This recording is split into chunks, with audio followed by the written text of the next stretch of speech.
I can never tell if it's live. Hey, what's up? What's up, guys? I think it's live.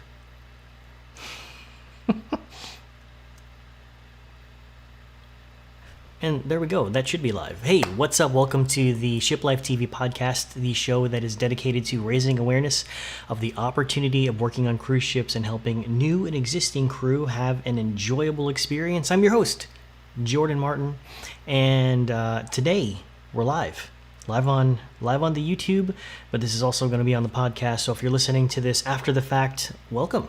Thank you so much for listening. Today we're going to be talking about a couple different things. I wanted to talk about a couple articles that I found. If you're not familiar with the format, normally what I do with these live broadcasts is I will do a live Q&A section, but before some people jump into the chat, and we already have Tom in the chat. What's up, Tom? How you doing, man? Good to see you. Normally what I'll do is I'll go over a couple of these headline articles. The reason I pull these articles is because I know a lot of us are headline readers, and so I wanted to dive into these interesting headlines and find out if there's any weight to them and why they seem pretty interesting. But one of the first ones I wanted to dive in today is this article entitled, "You Can Buy a Retired Carnival Cruise Ship and Have It All to Yourself." Let me get my webcam out of the way. There we go. I think that's better. And this one is entitled, "You Can Buy a Retired Carnival Cruise Ship and Have It All to Yourself." That sounds interesting. But to give you guys some expectations on this episode, I'm also going to go over this one from Cruise Everything, this website. And this one is entitled, "How to Live on a Cruise Ship for Less Than $100 a Day." With an example schedule. So we'll be taking a look at that and seeing if there's any weight to this, see what the reality is. And last but not least, we're also going to talk about this article from abcnews.go.com entitled 300,000 Seafarers Still Stuck on Ships, We Feel Like Hostages. And the immediate thumbnail here, or the immediate screenshot is of the video is these two crew workers, or well, I don't know if they're crew, but it says "help us." So we're going to be going over that, but let us dive into this article that says you can buy a retired Carnival cruise ship and have it all to yourself. By the way, before we jump into this article, I did want to say that if you don't have the time to go through all, the full hour-long podcast or whatever this podcast ends up being, you can check out our highlights section. After I upload this to YouTube a couple days later or same day, whatever, usually this gets uploaded to the highlights channel. It's a separate channel, so you don't end up watching the same thing twice. But it is Shiplife TV Highlights, Shiplife TV Podcast Highlights. Anyway, without further ado, let's jump into the article. So you can buy a retired Carnival cruise ship and have it all to yourself. That sounds interesting to me. What does it say here? This 12-story cruise ship could be all yours. It's got open decks and everything. Let's see. London-based cruise ship auctioneer C.W. Kellogg & Co. is listing one of Carnival Cruise Line's earliest vessels, the Holiday, next month. The ship first set sail in 1985, and it's between 727 to 733 feet long, has 12 decks, and can sleep 1,860 passengers and 670 crew members. There is no pre-auction price. There is no pre-auction price estimate for the ship, though the Points guy estimated that it will be for several $1 million. Well, that makes sense. So let's see here. Why buy a dream home or yacht when you can live on an actual cruise ship? And I'm curious to know if you guys would be actually interested in buying a cruise ship. If you could afford it, would you even want to? So, let's say it was even for like the price of a car, anywhere from $15,000 to $30,000. Would you buy a cruise ship? And what would you do with it? Leave it in the chat or the comment section down below. Let me know. I'm curious to know what your thoughts are. Let's see. According to the Points Guard, London-based cruise ship auctioneer C.W. Kellogg & Co. is listing one of Carnival Cruise Line's earliest vessels, Holiday, next month. If you happen to have a couple $1 million laying around, it could be all yours. The former Carnival vessel also sailed for cruise and maritime voyages under the name Magellan since 2015, according to the Points Guy, though it still retained its signature winged funnel, also known as the whale tail. That's the exhaust at the top that looks like a whale tail. It comes up and then it splits, for those of you who are listening on the podcast. This vessel originally set sail in 1985. It weighs 46,000 tons, can cater 1,800 passengers, and generally had between 660 to 670 crew members on board, according to the listing on the CW Kellogg & Co. website. I'm gonna say CW because CW Kellogg & Co. sounds it's too long. Rosanna, what's going on? Good to see you. Thanks for dropping by. Its length is between 727 and 733 feet and has 12 decks. It's currently the second oldest ship and that still exists today. Oh, and you can still buy it. Oh, thank you, Rosanna. Rosanna is saying that she really enjoys the videos, and I appreciate that. I'm glad you appreciate the videos, and I appreciate everyone who watches and finds any value in these videos. For the people who are watching right now, if you have any questions, leave it in the chat. When I get a second to take a break or something like that, I will answer your questions. But all bids must be submitted to the company by October 19th, 2020. There is currently no pre-auction price, since the estimate for no pre-auction price estimate for the ship, though the Points Guy estimates several $1 million. Bidders should submit their offer in a sealed envelope with the vessel's name, Magellan, on it via mail to CW, and it even tells you where. There's even an address here. So, hey, if you guys want to bid on this cruise ship, mail it to CW Kellogg & Co. Limited, 5th floor, 2 London Wall Buildings, London EC2M 5PP UK, or email it directly to Kellogg at eggerforrester.com. So it's open to anybody if anybody wants to do that. All right, well, that's pretty much it. So I guess there's not really any news on this, and there's nothing that we can really say about it, except if you want to buy a cruise ship, it's literally open to bids. For me, I would not buy a cruise ship, but then again, I don't know, if I had $1 billion, maybe I'd repaint it and turn it into an actual whale. Maybe I'd paint it as a baby shark and have a baby shark floating around. I think that'd be cool. Let's move on to the next one here on cruisely.com. How to live on a cruise ship for less than $100 per day with an example schedule. So let's go through this article here. Do you daydream about leaving the rat race, waving goodbye to the office, and wish your entire life could be on the vacation instead of just a week here and there? Trust us, you aren't alone, and if you love cruising, then we can think of nowhere else that's as easy to live the good life out there than on a cruise ship. So it's starting off interesting. Think about it. Your food's included, making one less expense. There's always something to do on the ship. Let's move forward.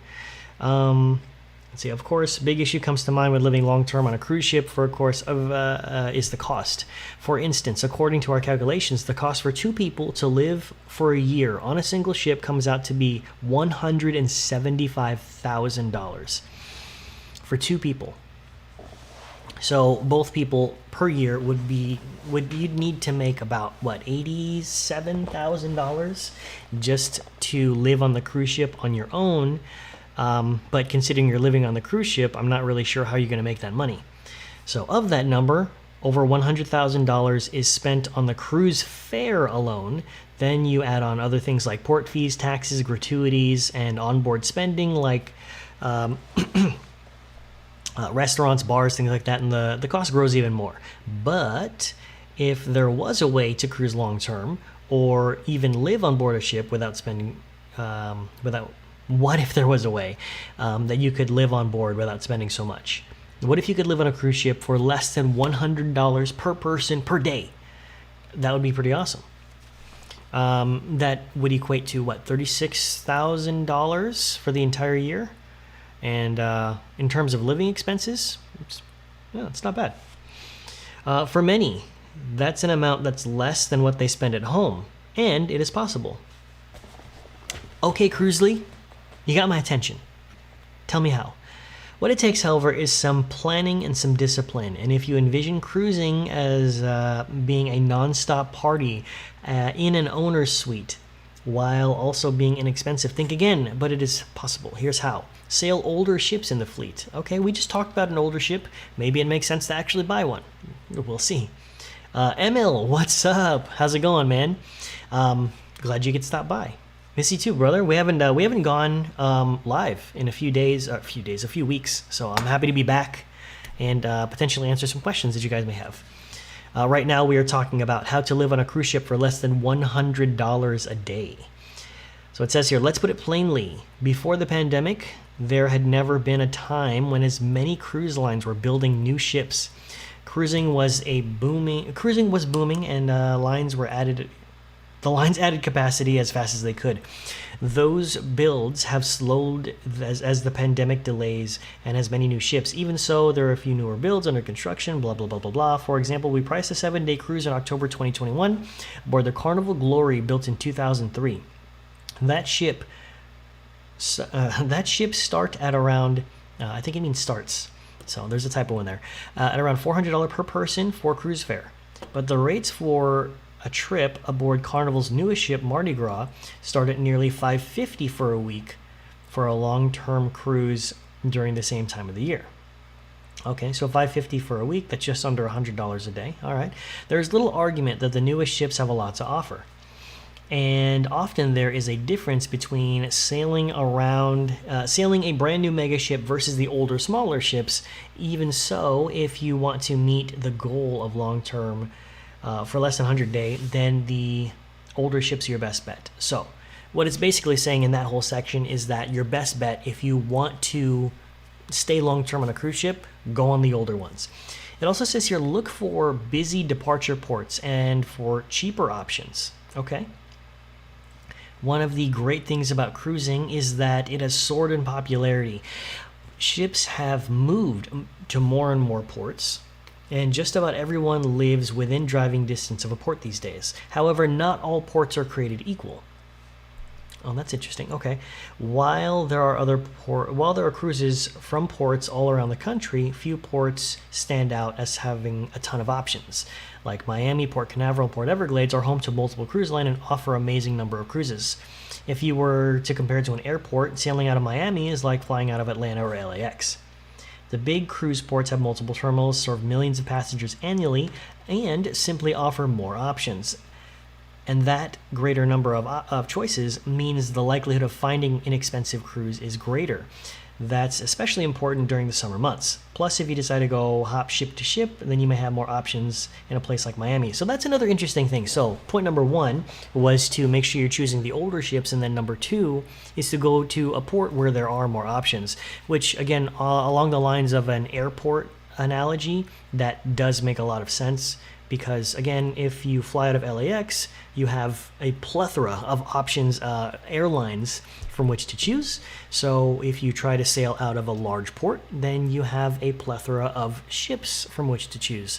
And since we're now narrowing it down to the smaller ships, then you'll want to go to a port that has more ships, because you run into the option of being able to choose more smaller ships, as opposed to a smaller port where your options are limited. Anyway, it also says don't be loyal to one cruise line. Some people are crazy about loyalty to one cruise line or another for a good reason. It reminds me of Apple. I mean, if all you're really looking for is the technicality behind laptops and computers and things like that, you just need something to work, it doesn't really make a lot of sense to go with Apple. I mean, maybe unless you already have like an Apple Watch and an iPad and an iPhone, but I digress. So I think what's important here is to really look for the best deals if you're interested in finding the best deals. So, again, the travel industry is so packed full of that. When people fly, for example, I've known a lot of people who are like, oh, I only want to fly on Southwest. I only fly Southwest. I only fly United. But I think it's important, especially if you want to be cost effective, to look at different options. There obviously is something to say about service, and maybe you don't want to get beat up on an airplane. I forgot which airline that was that like beat up that old Asian guy, but maybe you don't want that to be you, and that's important. So you'll pay the extra money not to get beat up on an airplane. So something to consider. Loyalty has its rewards, literally. Loyalty can have its reward, literally. Perks for loyal cruise passengers can range everything from priority embarkation to freebies from the cruise line to show appreciation. And some are showing off a platinum loyalty card on a cruise ship, even as a status symbol. This is very true. On cruise ships, by the way, they even have different ways to celebrate the loyal cruisers. Like they'll have things like Captain's Club, or you'll be a Zenith member or something like that. That was popular on celebrity cruises. However, your perks may vary, and what they call it can also vary. I was in the jazz band, and so every cruise, I think on like the second day or something, they'd bring all of the top tier members, and they'd bring them to the Sky Lounge, which would be all the way forward at the front of the ship, and it was like a half dome room, and you can see everything. And then the captain would give a speech, and then we'd play some music, and then there would be free champagne and wine and meat and cheese, I think, hors d'oeuvres. So there'd be a lot of that stuff for the people, for those people in that event. But anyway, they do have those, but you'll want to consider what perks come with that. Moving on, if you do want to sail for less than $100 a day in the long term, then it might be a good idea to ditch the loyalty. With a major cruise port like Miami, you have a full lineup of cruise lines: Carnival, Royal Caribbean, MSC, Norwegian, and more. And that means more opportunities for less deals that might fit your budget. So, again, something to consider. It is true that you're likely to regularly find less expensive cruises on the same lines over and over. Trips on Carnival and MSC, for instance, tend to run cheaper than similar sailings on other cruise lines. However, if you only stick with the same cruise line, you may not find the best deals. So this one's pretty straightforward. So it's like they're essentially saying that if you're already sticking with a cheap cruise line, chances are they're going to continue to be cheap and expensive, and it's going to be an easy pick for you. But if you're not actively looking to see what options are available, then obviously you're not finding the best options. So consider that. Let's see. Lucas. Hey, what's going on, Lucas? He says, last week I started as a deck officer on school. It's really nice. That is awesome, Lucas. I would love to learn more. DM me. If you look this way to my left, my right, on screen, Shiplife TV. That is our Instagram, and tell me more about it. I'm really interested to see what you got going on there at Deck Officer School and what that means. I know I've had some people ask me about that as well. And Emil says, hi, Jordan, when you're still working on a cruise ship, what's your average expenses a day? That's a great question. As crew, just to set the stage, a lot of this is really going to depend. A lot of the answers I give, it's always like, oh, it depends. I know it's not a popular, or it's not a beloved answer, but it really depends. But I'll tell you why. It depends on how much you can spend in a day. It depends on what you like to do. I mean, I would spend probably about $250 every other week, or every 2 weeks or so, every paycheck, because I like to party. So, on alcohol and going out with friends and buying food and snacks and things like that. And then there was internet. My first contract, I probably spent about $20 on internet, and I didn't really care. But then after that, on my last contract, I spent like $400 and something a month on internet. But again, that's me. So, plus going out in port, my regular expenses was about $1,000 a month. I was making $2,600 a month after taxes. No, after taxes it was about $2,550. Anyway, if you're not from the States, then you don't have to worry about taxes. But I think realistically, what you can expect to make or to spend on a cruise ship, let's let's kind of map it out here. Let's say you do want to have some type of nightlife and you're spending, let's say, $15 a night, which I think is actually pretty conservative for me. So let's say it is $15 a night. We're going to go 15 times 30. Right? So that's $477 a month just on going out with friends. Let's do it. I think that's a little excessive for a lot of people. So let's divide that by 2. So that comes out to 238. Let's call it $250 a month just on going out. But then there's also going out in port. Let's do another $250. So that's going to be like $15 every other day because you're not going to be in port all the time. Some ports you're not really going to want to go to. Some ports you'll spend a little extra money. So that's around $500 a month. So I would estimate, if you're just a regular person, likes to go out, buy souvenirs, spend some time with friends, I would estimate anywhere from $500 to $700 a month you could be spending. Now, if you really don't want to be spending any money, you don't have to. But that wasn't saving was not one of my biggest concerns on the cruise ship. I was more about having the experiences. So what did that mean for me? That meant that when I would go home, I didn't have a lot of savings. I would probably only have maybe like $1,500 in savings when I went home. But I did know some other people who had a bunch of money. For example, a buddy of mine, Riley Tench, a lot of you probably know him already. He on the podcast, he was saying that his first couple of contracts, he saved up a bunch of money and he ended up buying a bunch of camera equipment. Well, camera equipment is not cheap, especially for the body and the lenses and all of the little trinkets and accessories. My guess is he had anywhere from $3,000 to $4,000 saved up. So in order for you to do that on like a 6 to 8 month contract, it's not very hard to do if you don't have any expenses that you have to pay for while you're on the ship in general, and you're conscious about saving your money per paycheck. So it can be done. And some people, they leave the contract with like $10,000 to $15,000. So it happens, but it all depends on how diligent you want to be. And I think it's important, if you want to save money on a cruise ship, to consider saving as an expense and pay yourself first. So first thing goes to savings, and then the rest goes to expenses, and whatever you have left over, that's what you have for playtime, miscellaneous, whatever it may be. I hope that answers your question, Emil. There's no hard and set answer for that, but it gives you some food for thought. And Lucas is saying, yeah, I studied for chief engineer and deck officer. That's cool, man. I think you mentioned that you're going to be in school for, 4 years? I could be wrong, but let me know. Let me know what your plans are in terms of for schooling and what to expect as a deck officer, when you can hop on a cruise ship and what that looks like. I think that'd be cool. Maybe we'll get you on a podcast. Who knows? Jeeper, what's going on, man? Good to see you. He's saying, I would normally go home with like $3,000 for my 2 month vacation. That's awesome.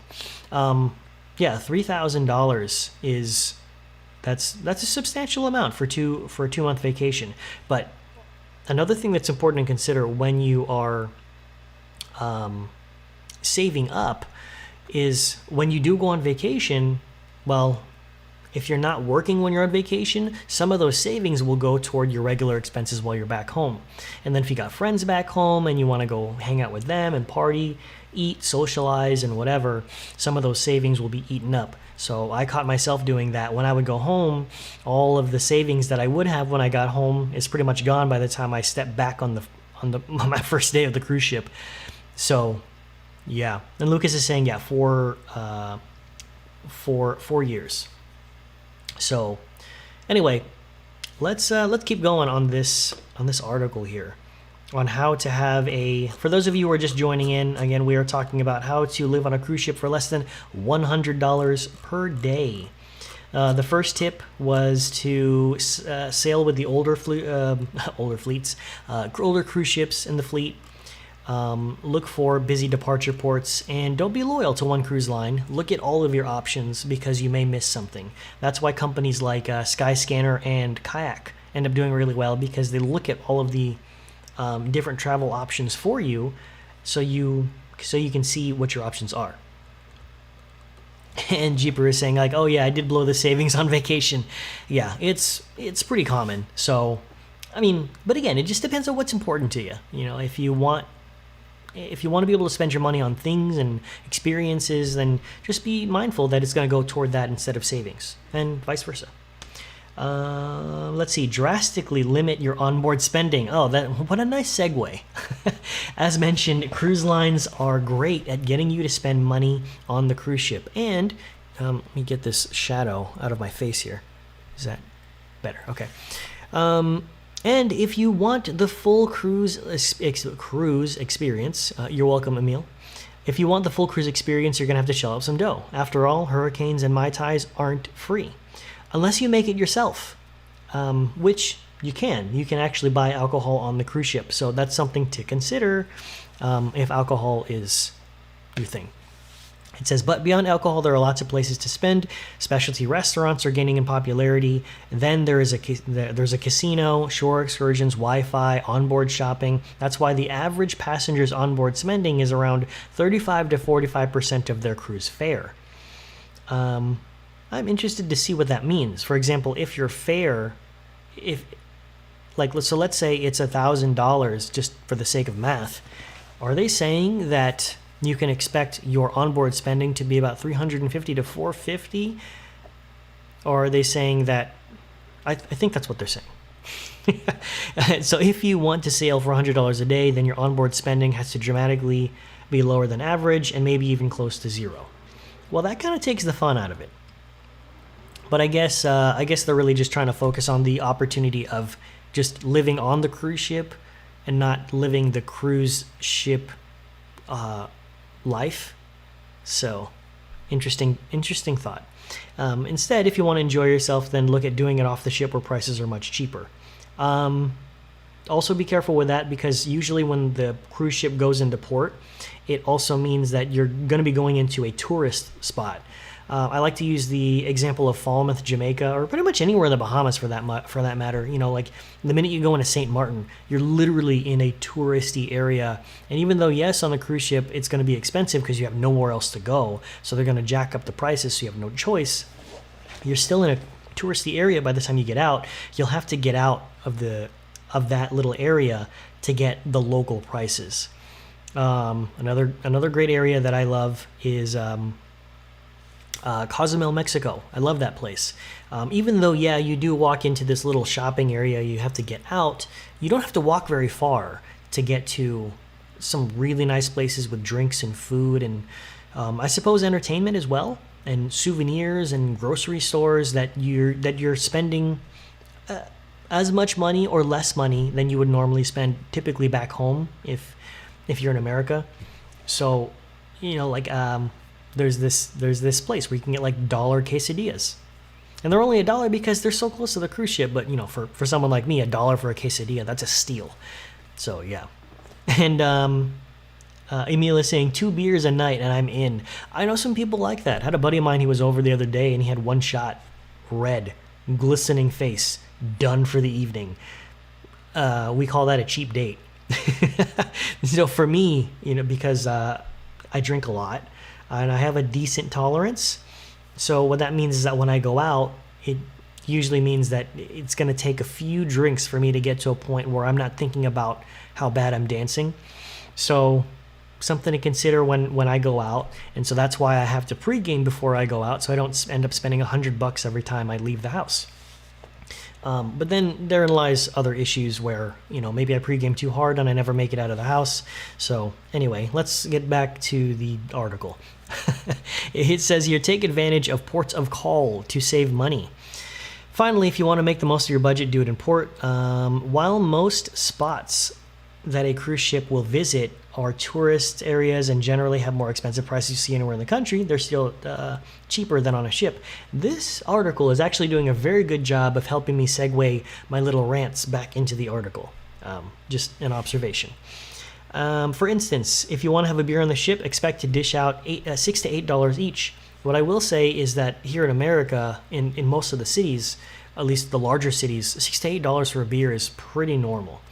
Unless it's like a super domestic beer like Bud Light or, you know, some kind of light beer or whatever, O'Doul's, which is not even really beer. Anyway, Those will usually be about like $5, but $6 to $8 is not too bad. But it says here, but in port areas, you can often find a restaurant or a bar that will serve a brew for about $2 to $3 each. Also keep in mind that if your crew, when you're leaving the ship and, like if you're close enough to the area, sometimes you can show your ship ID and they'll give you a discount. It's not always amazing, but sometimes you can get a discount, which is pretty cool. We used to, in St. Martin, get a discount when we would go into this internet cafe, because internet on the ship is kind of terrible. So we would go to this internet cafe that's got pretty good internet and surf the web, download some stuff, whatever. You can bring your own laptop or you can use their computers. I would naturally bring my own laptop and I would download stuff. I would download movies, I would download music, and get caught up on whatever I needed to, call family, video chat, all that good stuff. So they have regular rates and then they have crew rates, which are a lot less expensive. And I think they do it usually like per hour. Anyway, it says here, it's the same for dining. On the ship, there are tons of free food, but specialty restaurants are growing in popularity among cruise lines. That is very, very true. I am a fan of the specialty specialty restaurants on the cruise ship because it allows me to kind of get out of the mentality of having to eat in the mess, which is like, sometimes it just feels like it's the same thing over and over and over again. And then finally you're able to go to a specialty restaurant that has like a 3 to 5 to 7 course meal, and they've got special crew discounts where it might even be like 50% off if you bring 2 people or something. So then you sit down and you actually feel like you are a guest. Sometimes they do have rules where you do have to wear your badge and you have to be in uniform, but you're for the most part still generally treated like a guest. Anyway, it says here, instead, if you want to eat something other than the buffet or dining room, then you can wait until you get to the port. Local restaurants can be much cheaper than dining on the cruise ship, and it's nice getting something different than you're eating every day on the ship. So I agree with that 100%. That's why I like those ports, because you can get something, and sometimes you can get a lot of food for a little bit of money on those ports. It also says here you can also save money while in port by picking up items at the pharmacy that you might need on the ship, like toiletries and other items are extremely expensive on a cruise. Each port typically has a small shop or pharmacy selling things like deodorant, toothpaste, and other personal items. That's a great tip. For example, in San Juan, my friends and I, we used to go to the CVS that was there. Excuse me.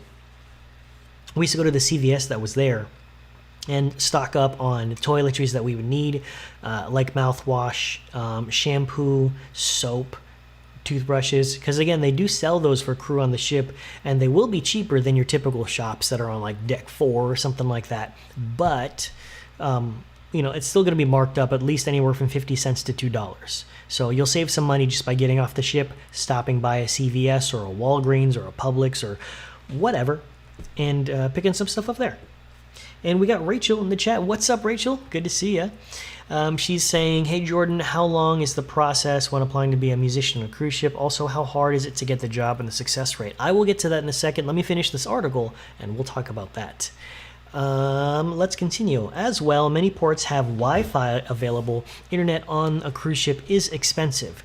While it's normal to pay, it is normal to pay $15 a day or more. But if you want to just check email occasionally, then wait till you're in port. There are some areas that have free service, or there are shops and restaurants that give access to customers. Yes, so specifically from a crew side, it's very common for crew members just to find some type of cafe or restaurant, order a plate of food for about maybe anywhere from like $8 to $11, or even something smaller like $4 to $5, and use the free Wi-Fi. Some restaurants are smarter about this, and so they'll actually put the Wi-Fi code on the receipt, so you have to buy something. But it kind of just depends on where you go. Some places you could literally just sit down outside and they won't even say anything. What you could also do is have Wi-Fi, have cellular service on your phone. It depends on where you go. You could buy a SIM card. For example, when I was in Europe, I was going all around the Mediterranean. I would buy a SIM card that worked anywhere in the EU. Ooh. Shoot, I'm sorry. Trying to get my brain going right now. I had a cup of coffee earlier, and it looks like I need another one. So, whenever I was in the EU, my phone would work. So if we were in port, I could go out to an open deck. If we were close enough to land, then I could use my phone, get internet, go on Facebook, Instagram, send emails, check messages, all that good stuff. Or while I'm walking around, the other great thing about having a SIM card is that you really reduce the risk of getting lost. So you can pin where the ship is or where the harbor is, and you could just kind of venture out and then find your way back, as long as you have internet. So yeah.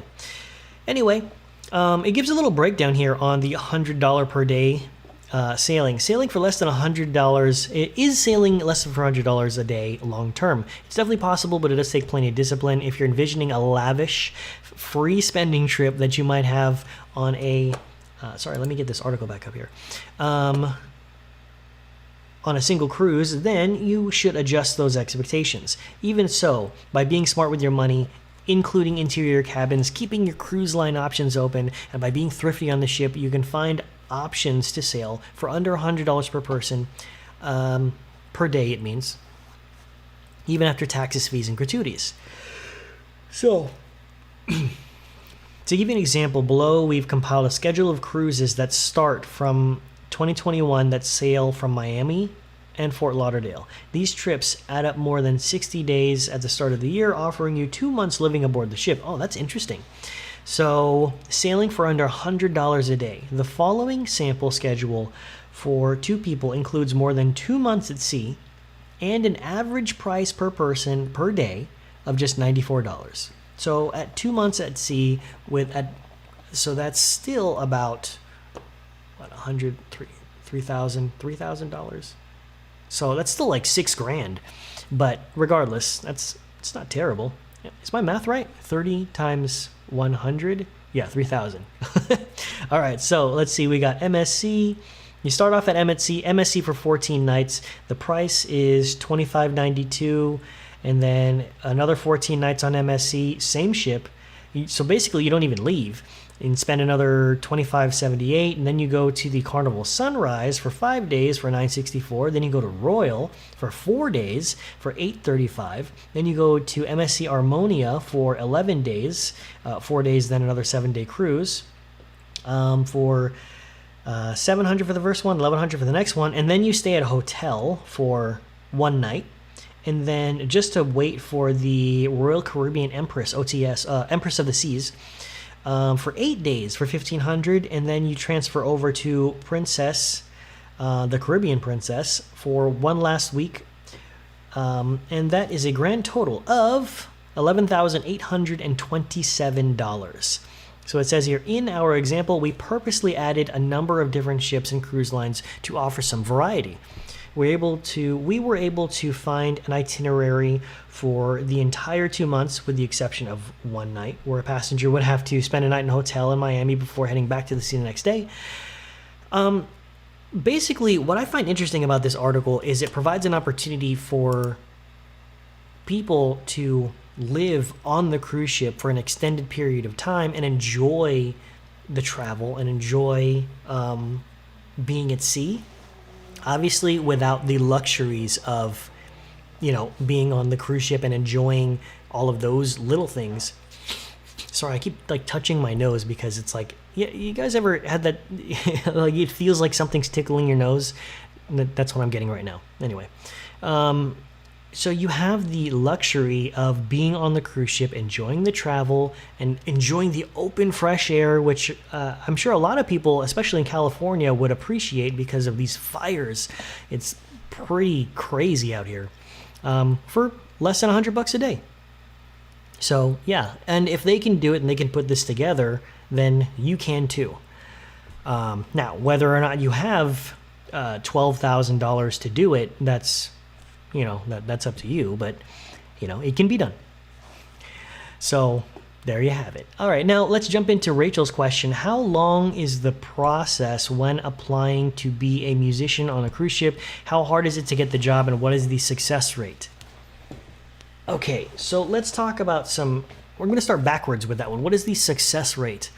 That is kind of difficult to say because it depends on a lot of different factors, especially what ship you're going to. Certain ships, certain cruise lines will look for different things, and that's very normal and very natural because they're going to different places, and depending on the itinerary. For example, what they're looking for in Europe might be a little bit different from what they're looking for in the Bahamas. And same things with like the Balkans or in Japan or Southeast Asia, or even Australia. So maybe the ship might be gearing for something and they're looking for a specific act. And when you're applying, maybe in the middle of that. So that could have some effect on whether or not the cruise line would think of hiring you at this time. I also want to say that if you are applying and you don't really get a call back, if it's not a no, then it doesn't necessarily mean no.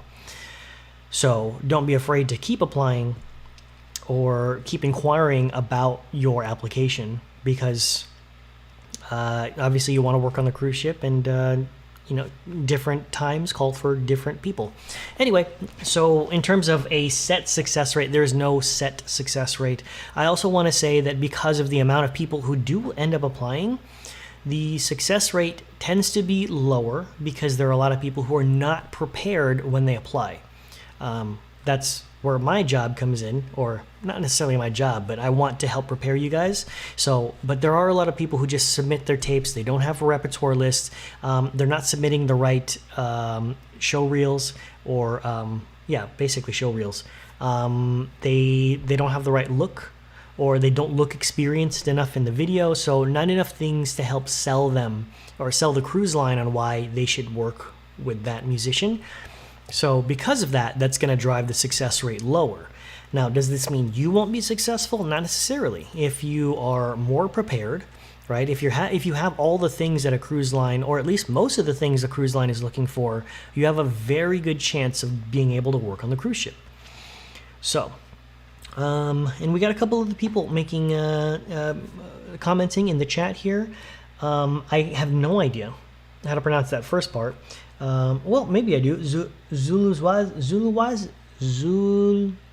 Zululuwazi. Anyway, I'm sorry for butchering your name there, but this person's saying, hey there, does the weight of a person matter when applying for a cook on the ships? We can talk about something like that. I'm not a cook, but we can dive into it. And then Rachel's following up by saying, also, as you spoke about Wi-Fi, could a Wi-Fi dongle be taken and used on board? We can dive into that as well. But let's jump back into the musician question. So how hard is it to get the job? It's not very hard, but it kind of depends, right, what your definition of hard is. Because if you're not very experienced on the entertainment side and the musician side of being a musician on a cruise ship, it's going to be very hard. Like, for example, if you're starting off from zero, it's going to be difficult, very difficult, because you got to put in your time. Now, not to say that everybody needs to go to music school to be a musician, but if you went to music school, chances are your level of musicianship is going to be up there. And you should have some entertainment experience, so it's not very difficult for you to perform in front of other people, let alone in front of a camera that's recording you, and do a good job.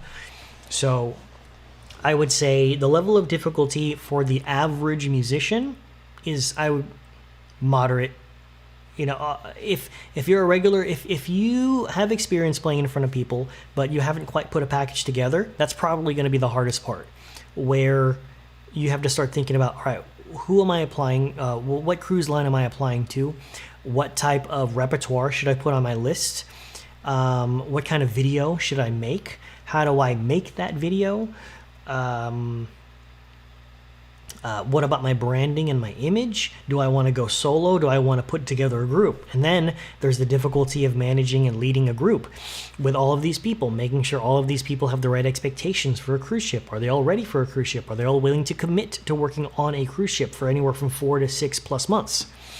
And making sure that they all can work with you on what you see for the band's image. What tends to happen, though, is these bands end up, when you rehearse, you form a bond, and everything, for the most part, works out on the cruise ship in a very general sense. I've seen things get very sour quickly, but anyway, in terms of difficulty, those are some things to think about. I don't think it's that difficult, especially if you're experienced, but there is a lot of legwork that's involved. And then how long is the process? That's another one. It depends on a lot of different factors, because if you apply, like for example, right now, how long is the process? I mean, you could get accepted right off the bat because you're awesome, but you may not actually get to a cruise ship until later on this year to early next year because of the pandemic. Now, in a regular setting, how long does it take? It kind of depends. So I'll use my example. When I was on a cruise ship, I did work in a 4-piece jazz quartet, but I broke off and I created a duo with the singer of that same quartet, and we started off from scratch. What we did was we made a video, had a repertoire list. We had to send over our CVs or our resume of things that we've done in the past, and I would say it took us a month, 1 month after submitting everything to our agent, which at the time was Landau Entertainment. It took us about 1 month to get some proposed dates. Now, generally, the way that works is after they send you the openings. They're not contracts, but they want to make sure that you are available before they tell the cruise line that I have somebody.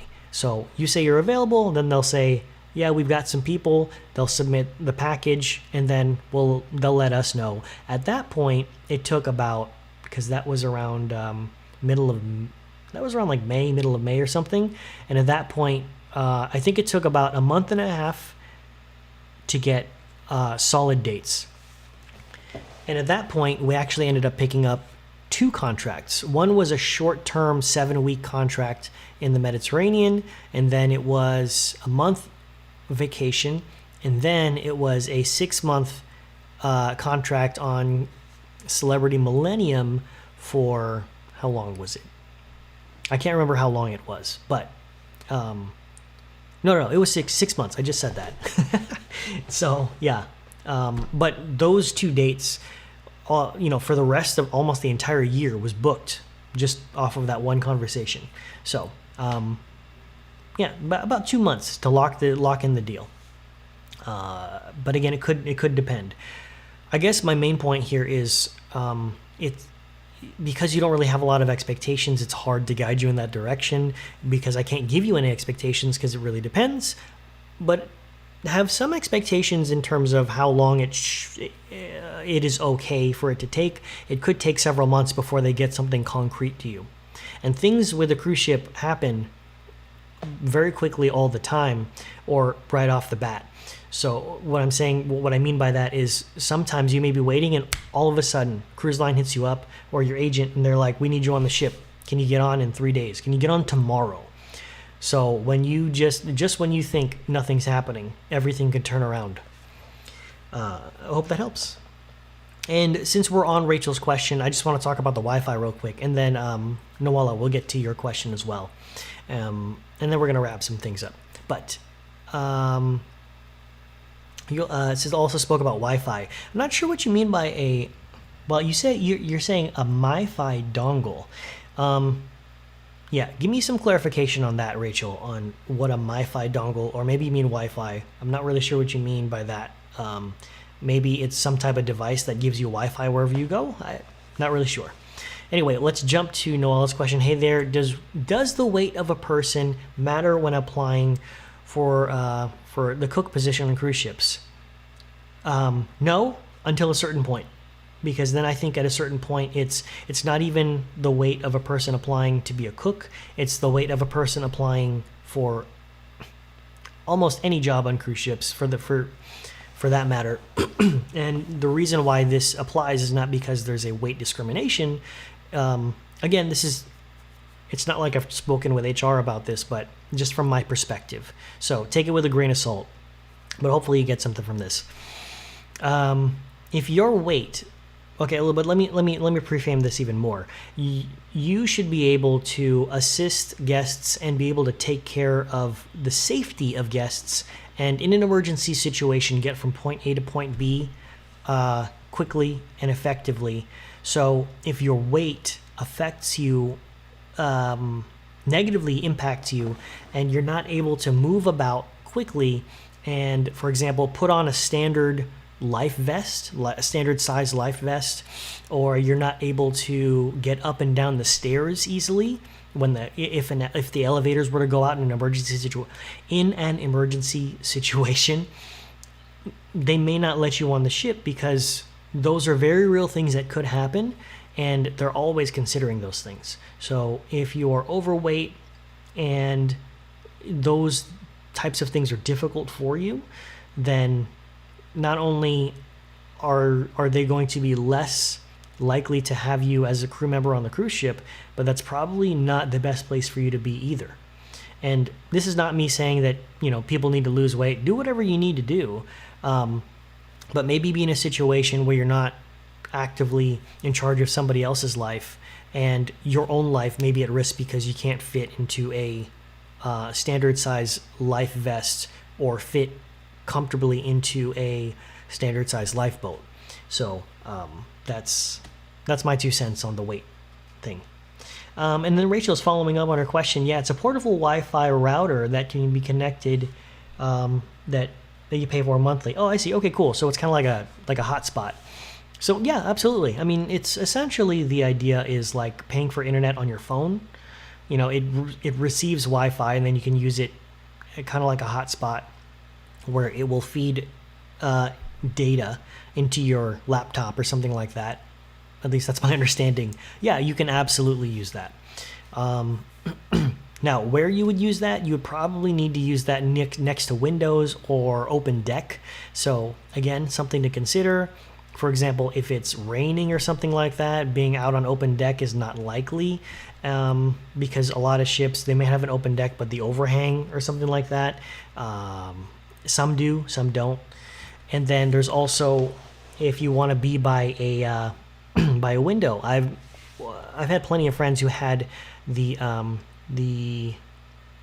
chips, the SIM cards, and they would have to go to the crew area and sit right next to the window and hold the phone up. So, if you're relying on that Wi-Fi dongle, you may be in a situation where you're literally like holding your laptop next to the window, trying to get a good signal so that you can check your mail or something like that. Also be aware that when you're at sea, the regular Wi-Fi and cellular service towers are way too far to send any of that stuff. So you're now relying on satellites. So usually when you're at sea, you're at the mercy of either using the ship's Wi-Fi or paying exorbitant fees for using satellite at sea, cellular data, whatever it may be, or just don't use internet at all. So, and also while you're at sea, the internet is crappy, really, really crappy anyway. So unless it's that important, my recommendation would be just to wait until you're in port. So yeah, let's finish some things off. I still have one more article that I wanted to go over. Oh, that's not it. Here we go. All right. And this article is entitled 300,000 Seafarers Still Stuck on Ships. Quote, "We feel like hostages." So let's listen to this. Because of coronavirus. Latest on thousands of cruise ship workers stuck at sea, unable to disembark because of coronavirus concerns. Gio Benitez spoke to some of the American crew members desperate to get home. Good morning, Gio. Hey, Michael, good morning to you. Yeah, we've been reporting on this issue for weeks now. And before we jump farther into this video, just one of my concerns with this is that, I'm hoping they're not going the route that people have normally been taking. And Noala and Rachel, you're welcome. If, again, any questions, just let me know. And if I don't have time to get into your questions, don't forget you can go into, hop in my DMs, slide into those DMs, Shiplife TV on Instagram. While we dive into this video here, I'm really hoping they're not going into the we feel like prisoners on cruise ships and this, and this, and, the cruise line is holding us captive. I want to remind you guys, at least from my perspective, if you guys have a different perspective, leave it in the chat or the comment section down below. Again, I want to start a conversation about it because I think it is important to talk about. But again, my perspective is that you can feel like a prisoner, but at the end of the day, it's not something that the cruise lines can control. It's not the cruise lines saying you can't leave. It's actually the countries that are doing it. So if the countries that they're sailing by are saying you can't drop people off here, then what's the cruise line supposed to do? And a lot of the times, it's your own home country that won't let you back in. So if your own home country is saying like, nah, bro, then I don't know what you're supposed to do. So anyway. And still, tens of thousands of workers are stranded and desperation is setting in. This morning, thousands of cruise ship workers are stuck at sea. So they are talking about cruise ship workers. This is a very, this is very common. Also, this was released on September 11th at 10 in the morning on ABC News. Let me see nope. Let me fix something here. You can see it right here, ABC News. But this is something that's being talked about a lot, where cruise ship workers are still quote-unquote stuck. I do know for a fact a lot of them, I don't know how many of them, but there are a lot of cruise ship workers who are actually getting paid while they're stuck on the ship and they don't have to work. So they're just literally just quote-unquote stuck, but they're still making some money. And on the flip side, I will also say that there are some who are not getting paid because they're non-essential crew. So that's a whole other situation, but it's not the cruise ship's fault. Speaking to us from their isolated cabins. I spend 21 hours a day in my cabin, 21 hours a day. Melinda Mann of Georgia has been stuck on a Holland America cruise ship with... Well, I mean, yeah, sure, 21 hours a day stuck in your cabin. I get it, and it's tough, and it's tough for her. The way she's saying it, though, is that she feels like... She's making it seem like she feels like she's a prisoner. I get it if she feels that way, but, it's not an easy time for a lot of people. With no passengers for 48 days. Here's some video from inside the ship. It's a ghost town. Her ship tried to... That video, by the way, she was just looking at just empty rooms dock in LA ship earlier this week, but the crew was denied permission to disembark. I literally could spit on land, and I would have been there. The CDC telling ABC News the cruise executives refused to attest to safe disembarkation conditions. Wait, what? CDC refused to attest to what? Melinda making vacation safe the cruise executives refused to attest to safe disembarkation conditions. Interesting. Well, that's a first to hear for me that that happened. Melinda making banners to hang on her balcony. I can't live my life being afraid, and I can't live on this ship forever. There are currently more than 80,000 crew members on 120 ships in U.S. waters. John Morton from West Virginia is on the Emerald Princess just off the Florida coast. We're being vilified as carriers of a disease that we don't have. I don't know about that, if they're being vilified as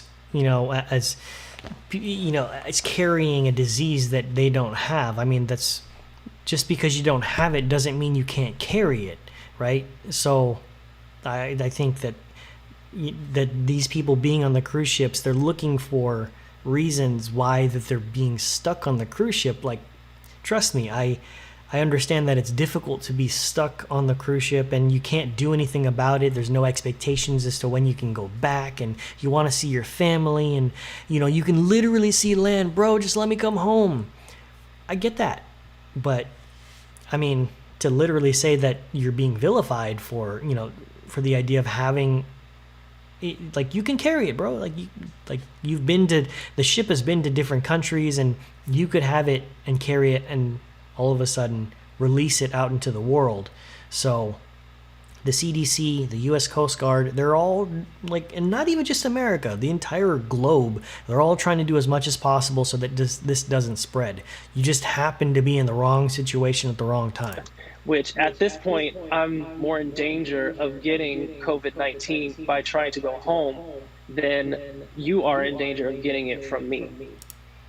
But if that's the case, if you are in danger, more in danger of getting COVID by going home than you getting it, like, regardless, doesn't it only make sense for you to then just stay on the cruise ship if you're more likely to get it if you go home? So you want to go to a place where you're actually more likely to get it. Wouldn't it make more sense to stay on the ship? And now this morning, another cruise line, Royal Caribbean, has been hit with a proposed class action lawsuit. More than 1,000 employees allege that the company failed to protect its crew members, citing parties like this one in mid-March, after cruise operations had been suspended in mid-March. Well, this guy, I mean, I feel like this kind of goes against what that guy just said. He's saying that they don't have it, but now they're suing for having it, or potentially having it. And if that's the case, then now there's no wonder why the CDC and the U.S. Coast Guard aren't letting you guys on, is because, now it's the cruise ship. So then now it possibly is the cruise ship's fault, but, this is just one instance. So I feel like this kind of just, it keeps unraveling. Says, we are working hard to repatriate everyone else who wants to return home as soon as governments allow. Meanwhile, Holland America tells us that it is working with the CDC to get those workers off of those ships and home safely. But still, George, none of these cruise lines can tell us when that is going to happen. So anyway, I want to leave it up to you guys. If you guys have any thoughts on this, let me know down in the chat or in the comments section down below. We have one last question from Nawala, who is saying, one last quick question. How are you guys paid? Cash or in some bank account? That's a really easy, simple question. There is a card that you are given on the cruise ship, and your money is loaded onto that card. From that card, you can connect it to your existing bank account, transfer the money. You can even set up instant transfer, where as soon as the money hits your account, then it, a certain percentage of it will go to your account back home. So yeah, that is how you get paid, typically on the 1st and 15th of the month. But anyway, we're going to go ahead and wrap some things up. And if you guys have any questions, hit me up on Instagram, slide into those DMs at Shiplife TV on Instagram. And you've been watching Shiplife TV, the show that is dedicated to raising awareness of the opportunity of working on cruise ships and helping new and existing crew have an enjoyable experience. I've been your host, Jordan, and we hope to see you in the next video. But again, if you made it through the entire live stream and this video and this podcast, then thank you so much. Really, really appreciate you. But in the future, if you don't have the time to get through an entire podcast, check out our highlights channel. That's Shiplife TV podcast highlights, and you'll check out, you can see little snippets anywhere from like 4 to 5 minutes to 26 minutes, but they're bite-sized pieces that you can just sit down and listen to or watch whenever. Anyway, without further ado, we're going to end the video now. Thank you so much. Bye.